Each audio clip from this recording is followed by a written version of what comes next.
Nessa edição do Jornal da Univates. Alerta para o Aedes aegypti. Nas últimas semanas, larvas e também mosquitos foram encontrados na região. Ensino religioso passa a ser obrigatório em escolas do Rio Grande do Sul. Nossa equipe conversou com estudantes estrangeiros que estão fazendo intercâmbio na Univates. E no esporte, uma entrevista com João Derli, bicampeão mundial de judô. Essas e mais notícias a partir de agora. Está no ar o Jornal da Univates.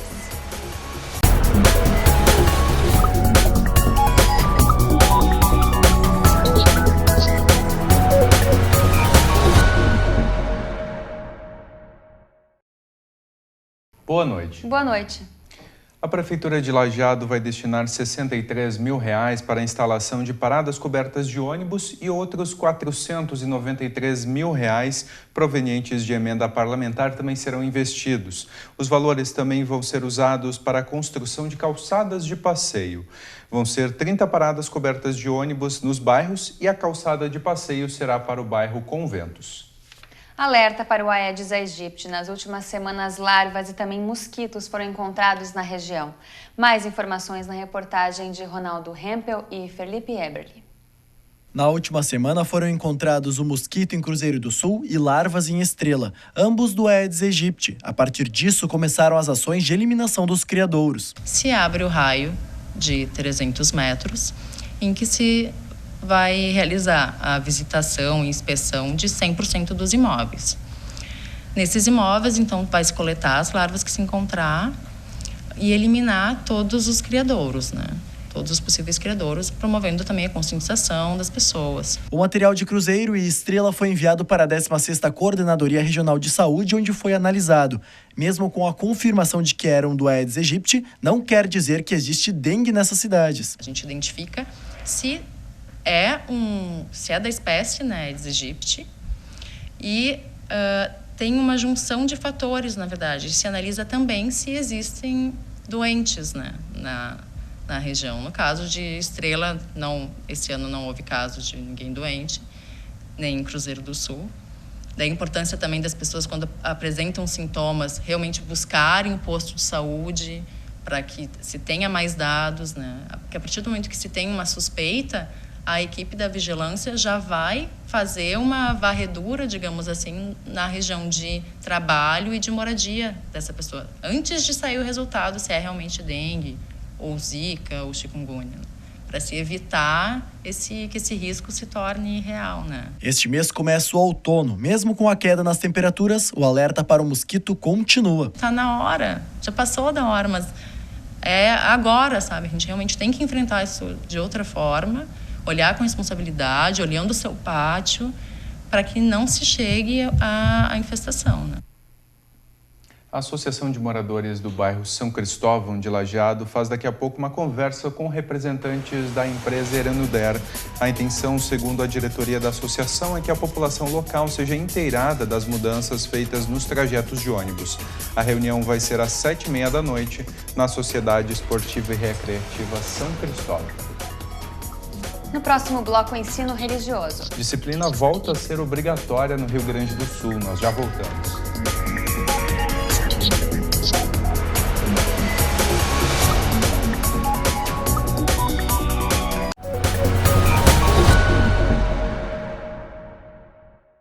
E agora você fica por dentro das notícias da Univates, direto da Assessoria de Comunicação. Foram prorrogadas até o dia 17 de março as inscrições para os cursos Lato Sensu, os cursos de especialização. São 20 opções nas modalidades presencial e à distância nas diversas áreas do conhecimento. Mais informações em univates.br/pós-graduação. E amanhã é o último dia para interessados em realizar doutorado pelo PPG Biotech da instituição. Mais informações no nosso site. A Univates passa a oferecer em março uma nova opção de ensino de língua inglesa. Por meio de uma parceria com a empresa Voxy, a instituição vai disponibilizar um curso 100% em plataforma online. O investimento é de R$ 60 por semestre para alunos dos cursos de graduação em Letras Inglês, Interlínguas ou Projeto I e de R$ 96 por semestre para demais interessados. Mais informações podem ser conferidas pelo site univates.br/inglês-EAD. A Univates realiza nesta quinta-feira a palestra sobre as tecnologias educativas disponíveis aos usuários do Google. São convidados alunos e professores da Univates.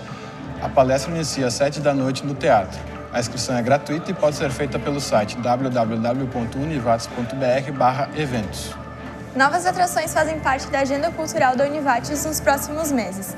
Na semana que vem vai ter Thiago York na quinta-feira, a partir das 8h da noite. Já no dia 7 de abril, tem a peça Os Homens do Triângulo Rosa. E no dia 16 de maio, Frida Kahlo, A Revolução. Mais informações pelo site univates.br/cultura. O Arte na Praça chegou à 17ª edição nesse domingo na Praça João Zarte Sobrinho, no bairro Americano. A primeira ação de 2016 começou às 10 da manhã e seguiu até por volta das 7h30 da noite. A novidade desse ano é a parceria com o Sesc Lajeado, que inaugurou o projeto Cinema de Rua com o longa O Menino e o Mundo. Durante a tarde teve Eduardo da Silva, a trio Caixa Prego, que se apresentou às 4h30. Nesta edição, houve ainda a sessão de autógrafos e venda do livro Mocreia, de onde vêm as palavras, de Dirce Becker Delving e o filho Lucas. A disciplina de ensino religioso volta a ser obrigatória para os estudantes de escolas estaduais no Rio Grande do Sul. Aqui na região, os educandários enfrentam dificuldades para encontrar professores aptos para a atividade. Até o ano passado, as escolas precisavam oferecer a disciplina de ensino religioso, mas o estudante podia optar em cursar ou não. Agora o conteúdo é obrigatório, no mínimo um período por semana, para ensino fundamental e médio. O conteúdo abordado deve ser voltado para a humanização e questões sociais que influenciam na relação entre os indivíduos. Talvez a gente tenha, dentro da proposta de trabalho numa determinada escola, um foco também por uma análise, um conhecimento das religiões que a gente tem espalhadas pelo mundo. E esse é só um elemento, essa é só uma parte. O ensino religioso, ele não é confessional, ele não tem a intenção de catequizar ninguém. 88 escolas do Vale do Taquari fazem parte da 3ª Coordenadoria Regional de Educação. São cerca de 22 mil estudantes e 2 mil professores. Dentro da 3ª Coordenadoria, nós temos um único profissional hoje em condições, e por isso está contratado para lecionar o componente ensino religioso. Ocorre que, nestas condições, o que se faz necessário? Que haja uma formação num curso contínuo ou um somatório de horas em diversos cursos com no mínimo 360 horas. O restante dos professores que lecionam a disciplina de ensino religioso têm formação em outras áreas e são alocados na função por aptidão ou para completar horas de trabalho. Gisele é professora de português, inglês e literatura desde 2002. Este ano, dá aulas de ensino religioso pela primeira vez. Eu encaro como um desafio totalmente novo, né? Mas um desafio assim encorajador, né? Tanto como professora, né? Um desafio novo, mas um desafio ótimo também. De ministrar aulas, de trabalhar com os alunos, de ver um conhecimento, né, dos alunos em sala de aula. A gente tenta fazer cada aula uma aula nova, uma aula com conhecimentos novos, com opiniões, com debates também dos alunos em sala de aula. Sabrina está no 2º ano do ensino médio. Em 2015, ela optou em não ter aulas de ensino religioso. Agora, ela não teve escolha, mas está gostando das aulas. Eu acho interessante que a gente aprende a falar sobre a gente, sobre o outro, a comparar a minha situação com a do meu colega, como a gente está incluído na sociedade, como a gente convive. Um ar mais seco segue atuando sobre a região e a tarde foi de calor. As máximas subiram aos poucos e chegaram na casa dos 28 graus. Amanhã o dia pode novamente começar com nevoeiro em alguns pontos da região, mas logo ele se dissipa e dá lugar ao sol. Essa sequência de dias de sol deve se manter até o fim desta semana, voltando a chover somente entre sábado e domingo. Confira as temperaturas para amanhã aqui na região. E no próximo bloco, vida de intercambista. Nós já voltamos.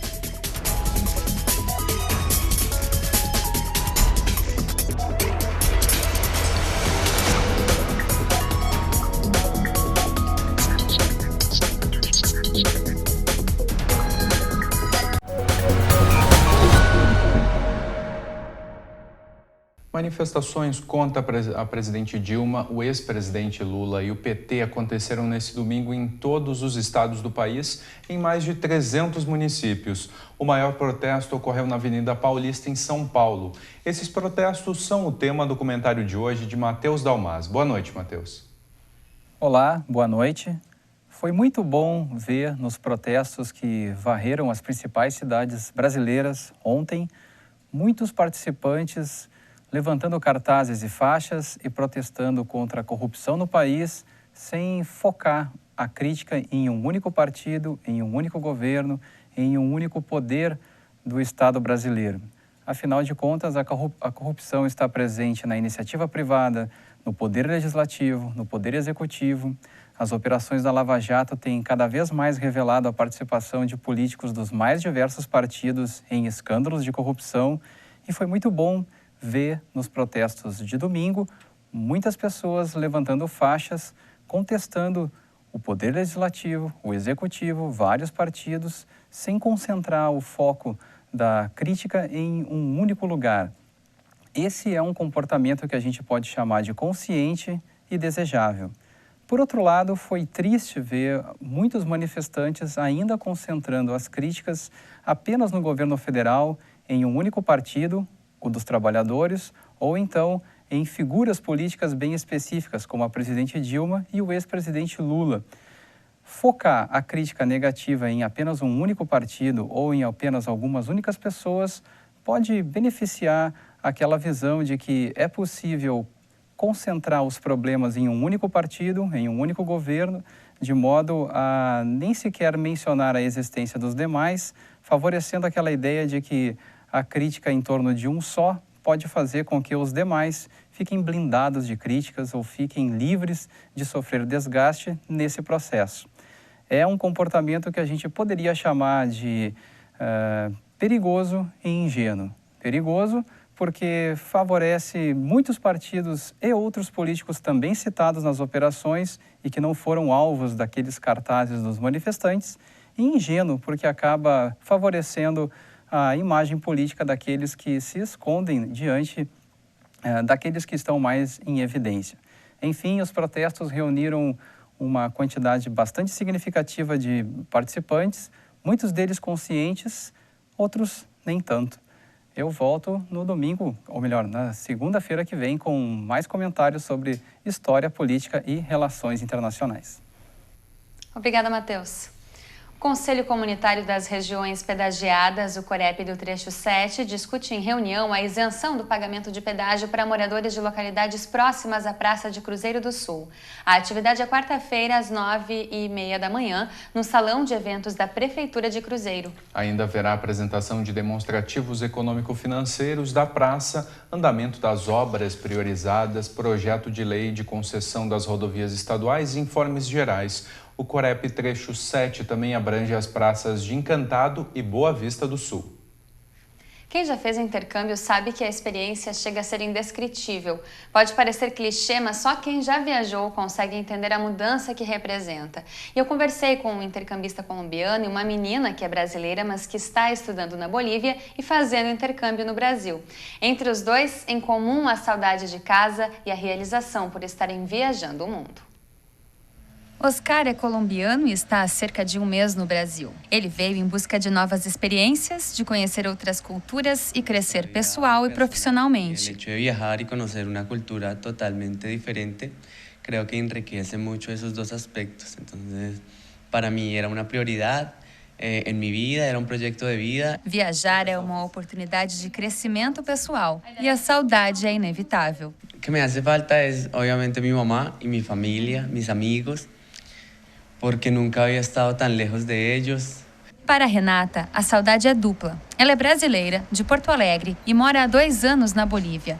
Por lá, ela cursa medicina e aproveitou a oportunidade do intercâmbio para o próprio país. Por mais que nos recebam super bem, a gente sente saudade, a gente quer falar todos os dias, ainda bem que tem internet, ainda bem que tem telefone. Então, acho que isso é o principal desafio, o desafio de lidar com as ausências. Tem muita coisa, é muito legal, a gente conhece amigos, faz novas parcerias, mas nada substitui as tuas raízes, a tua origem. a saudade é uma constante, porque estou aqui em Lajeado e tem gente em Porto Alegre que eu estou sentindo saudade de Porto Alegre, estou sentindo saudade da Bolívia, eu vivo em eternas saudades. Mesmo assim, os dois sabem a que vieram, sabem que a experiência é muito maior do que a falta que sentem de casa. Posso dizer que eu me refiz, assim. Quando eu comecei a estudar fora, porque na verdade esse não conta como meu primeiro intercâmbio, né? Porque eu fui estudar na Bolívia. Então isso conta, eu também fui estudar em outro país antes de vir para cá. Então eu posso dizer assim que isso te faz crescer. Te faz crescer como indivíduo, te faz ter uma outra experiência de vida. Tu começa a notar coisas que antes não notava, começa a repensar ideias que você tinha como princípios. Posso dizer que eu mudei meus preconceitos. Histórias como a da Renata serão contadas na segunda semana do intercâmbio, que começa hoje. A ideia é despertar o interesse e mostrar as possibilidades, que são diversas, são inúmeros países, tanto especialmente na América Latina, com cursos, com valores, né, custos bem acessíveis, inclusive com opções de bolsa, que permite então o aluno efetivar de fato, né, o seu intercâmbio. O intercâmbio ele acaba tendo tanto vantagens de nível acadêmico, técnico, quanto as vantagens a nível pessoal. Então, muitas vezes, realmente, o curso do aluno ou as disciplinas que ele vai fazer não estão diretamente relacionadas ao que ele está fazendo aqui na Univates, mas ele conhece uma nova cultura, ele está inserido numa outra realidade, ele desenvolve as suas competências, habilidades, desde independência, né, aquele saber se virar sozinho, sem o pai, sem a mãe, sem os irmãos, dando todo um suporte, uma imersão numa cultura com uma língua diferente do português, e tudo vai desenvolvendo capacidades, né, para esse aluno depois ele conseguir se inserir em diversos meios, dos mais diferentes tipos, seja no trabalho, seja na vida pessoal. Voltando para a sala de aula aqui na Univates, ele vai ter competências diferentes daquelas com as quais ele saiu da instituição. E é uma experiência de vida que a gente percebe assim, os alunos vindo para cá e realmente dizendo que é impagável, né? Que não tem preço e não tem muito como explicar, a não ser a pessoa que realmente vive isso. Estava muito feliz, mais que todo por la universidad. É uma universidade muito bonita, muito grande, muito avançada, com uma infraestrutura muito boa. Hoje eu tenho mais empatia. E acho que para a medicina é fundamental tanto a minha experiência de ter ido para a Bolívia quanto essa experiência de estar aqui agora. Porque são medicinas, digamos, medicinas diferentes, né? A medicina da Bolívia é para aquele povo. A medicina do Brasil, e aqui em Lajeado, tem uma outra característica. E essas vivências não têm preço. Essas vivências vou levar para a vida inteira e vão me fazer uma profissional melhor, eu acho. E a seguir, bicampeão mundial de judô na Univates. João Derli conversou com alunos de educação física. Nós já voltamos.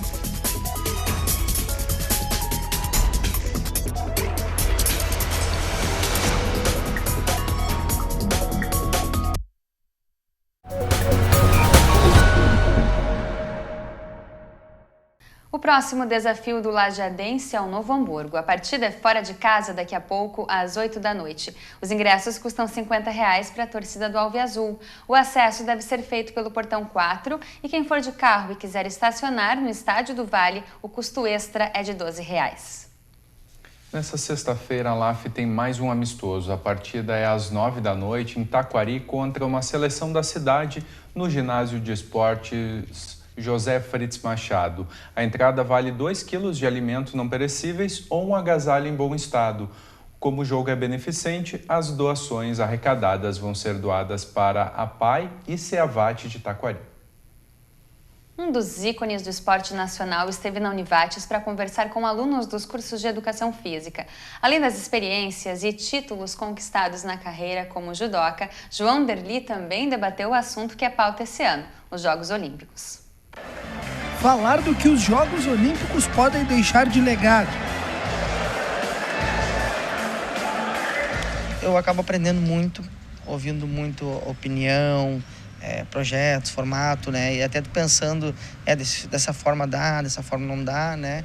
Então, tu acaba aprendendo com os alunos, além de tu passar a tua experiência quanto parlamentar, da vivência da luta do esporte no Brasil, pelas políticas públicas, né, que acontece e aquilo que precisa ser resolvido, aquilo que nós precisamos apontar e lutar para que a gente possa ajudar no desenvolvimento esportivo do Brasil. João Derli é bicampeão mundial e medalhista dos Jogos Pan-Americanos pelo Brasil. E na primeira passagem pela Univates, preferiu ouvir os alunos e, a partir deles, conduzir a palestra. A gente falar de legado olímpico no nosso país foi justamente algo proposto para ganharmos jogos no nosso país. Então, as diferenças sociais que existiam nos países que estavam disputando com o Brasil eram mínimos. E nós temos grandes diferenças sociais. Então, o que faz o Comitê Olímpico apostar no evento do nosso país é de fortalecer o desenvolvimento do país, virando vitrine mundial, né, através do fortalecimento do turismo, fortalecimento também da massificação do esporte, o desejo da prática esportiva, obras de mobilidade, enfim. Foi isso que acabou levando a conquista.